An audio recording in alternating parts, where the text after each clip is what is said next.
सुख देने वाली। जैसे तारकासुर को मारने के लिए भगवान षडानंद कार्तिकेय प्रकट होते हैं, गंगा जी के जल से 6 रूप बालक प्रकट, कृतिकाओं ने उसका पालन पोषण किया, 6 को 1 कर दिया, उसका नाम कार्तिकेय। कार्तिकेय बाबा ने तारकासुर का संहार किया, तारकासुर को मारा। एक बात बहुत अच्छे से अपने अंदर उतार कर रखिएगा,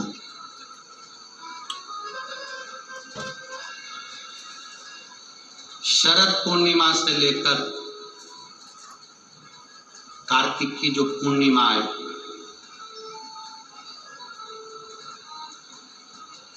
उस बीच में कार्तिक महीने की जब शिवरात्रि आए या प्रदोष व्रत आए, थोड़ा ध्यान देना।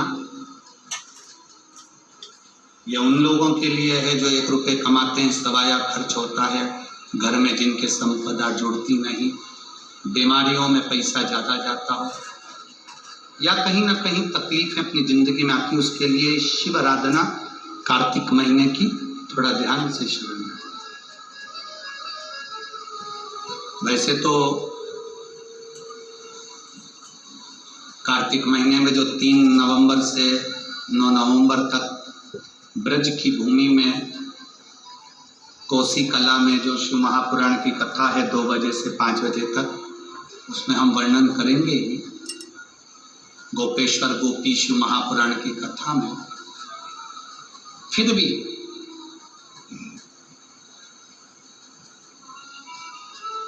और हमारा निवेदन, जो ब्रज के नजदीक में रहते हैं,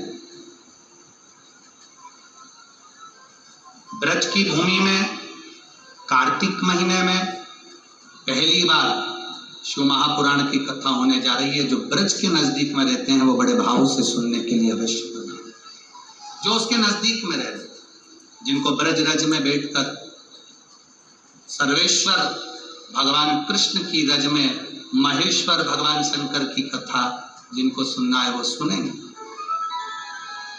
कार्तिक के महीने में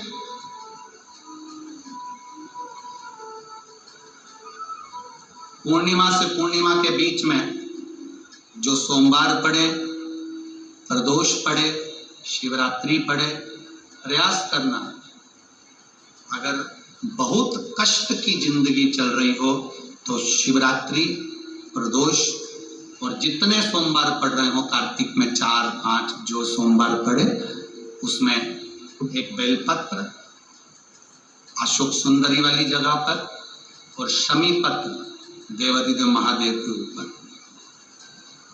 ये 2 जगह पर अवश्य चढ़ा। 1 महीने में जितने सोमवार पड़ जाएं और प्रदोष पड़े और मासिक शिवरात्रि पड़े, उसमें अवश्य चढ़ा। बेलपत्र कहाँ चढ़ाना है? जम के बोलो जरा। अशोक सुंदरी की जगह। और शमी पत्र कहाँ चढ़ाना है? देवाधिदेव महादेव के।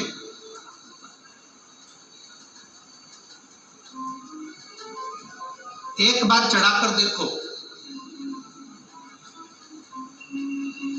आपके जीवन का जो आनंद है, जो अपने हृदय की कामनाएं हैं, अपने हृदय के भाव हैं, कार्तिक का जो महीना है भगवान षडानंद कार्तिकेय जी के लिए मूल है। इस षडानंद कार्तिकेय जी ने जब तारकासुर का संहार किया था, तारकासुर को जब मार दिया था, तो 33 कोटि देवताओं ने षडानंद कार्तिकेय जी को वर प्रदान किया।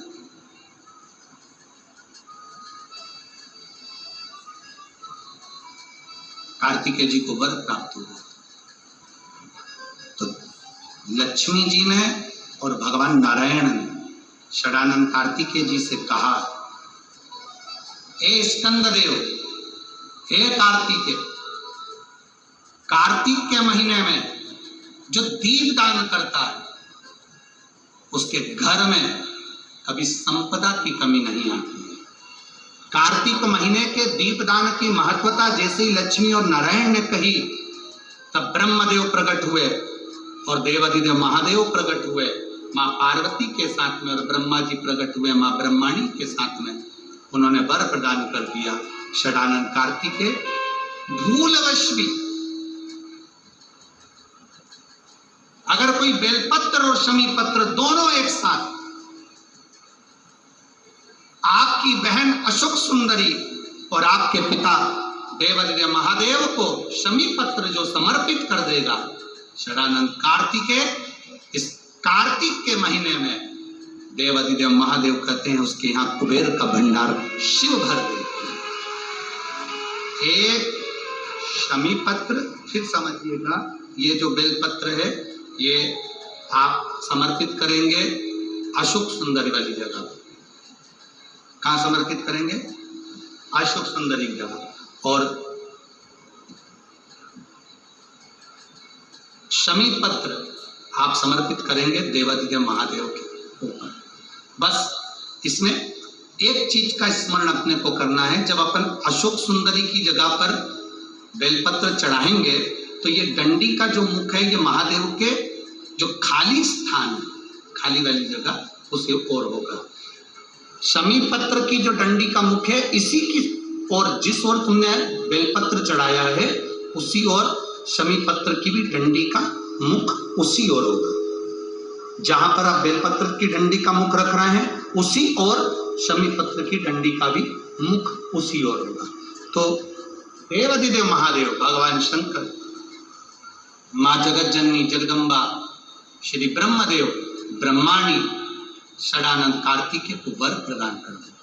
समय आता है, आगे वर्णन आया, तारकासुर के 3 पुत्र हैं, तारकाक्ष, विदुम्माली, कमलाक्ष। और ये तीनों पुत्र हैं, ये बड़े विकराल, बड़े प्रबल। इनको मालूम पड़ा कि हमारे पिताजी शांत हो गए तो पिता के शांत होने का इनने बदला नहीं लिया। इन्होंने भगवान ब्रह्मा जी की तपस्या करी, तब कर ब्रह्मा जी से वर मांगा, वर दीजिए। ब्रह्मदेव ने कहा क्या वर चाहिए? हमारे प्राण ना छूटे। ब्रह्मा जी ने कहा यह हो नहीं सकता कि तुम्हारे प्राण नहीं छूटेंगे, मरना तो पड़ेगा, प्राण तो छूटेंगे, तो हमें वर दो। हम तीनों मरे तो एक साथ मरे। 3 पुरियों का निर्माण कर दीजिए जिन पुरियों में हम निवास करें। 3 पुरियों का निर्माण करा, तीनों में जाकर तारकाक्ष, विदुम्माली, कमलाक्ष की तीनों निवास करें। तीनों ने निवास किया। जब तीनों निवास करने लगे, सोने की पुरी, तांबे की पुरी, लोहे की पुरी। पुरी का मतलब होता है क्षेत्र जिसके अंतर्गत वो रह रहे। तीनों ने सुंदर सुंदर महल का निर्माण किया, तीनों।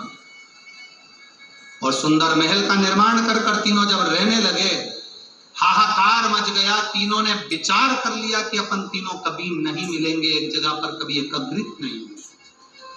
ये हमको सीखने की बात है। शिव महापुराण की कथा बहुत कुछ सिखाती है हमको। जब भी तीर्थ करने जाओ, पूरा घर का व्यक्ति एक साथ मत जाओ, ये शिव पुराण सिखाती है। किसी नदी में स्नान करने जाओ, घर का पूरा व्यक्ति एक साथ मत जाओ, घर में किसी का न किसी का रहना जरूरी है। ये शिव पुराण सिखाती है हमें। षडानंद कार्तिकेय चले गए। तारकासुर के तीनों बेटों ने उपद्रव मचाया। जो उपद्रव मचाया, देवताओं ने भगवान शिव से प्रार्थना करी। भगवान शंकर ने जाकर 3 पुरियों को भस्म कर दिया। 3 पुरियों को जैसे ही भस्म करा, शंकर जी का नाम त्रिपुरारी हो गया। भगवान शंकर जब त्रिपुरारी बन गए, आगे वर्णन आया, शंकर जी से प्रार्थना करी, बाबा इन तीनों का संहार करिए। देवाधिदेव महादेव ने देवताओं से कहा कि तुम सब पशु बन जाओ और मैं तुम्हारा पति बन जाता हूं।